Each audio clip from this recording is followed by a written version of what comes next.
The future of the automobile requires collaboration. ARENA2036’s campus in Germany is the largest research platform for mobility in the world.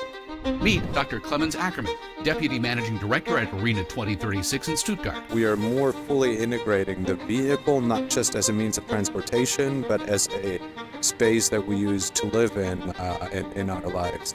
We see in China people renting cars not to actually drive them, but to spend time in them, to use them for video conferences, to play PlayStation or Nintendo or something like that, to use them as karaoke bars and all of those kinds of things. But when I open the door of my car and I go in, I'm all of a sudden immersed in numerous digital worlds, potential digital worlds.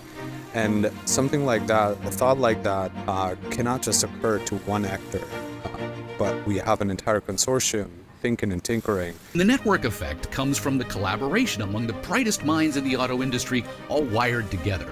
There are multiple layers of network connectivity in the auto industry. We've got network technologies for the production of the automobile. A separate networking technology takes over once the vehicle rolls off the assembly line. And networking between vehicles on the road promises to be as big a leap in safety as the seatbelt was in 1958. When Saab introduced them as standard equipment. Once a vehicle is in the hands of a motorist, what role does 5G play? 5G starts playing a role even before the rollout of the vehicle.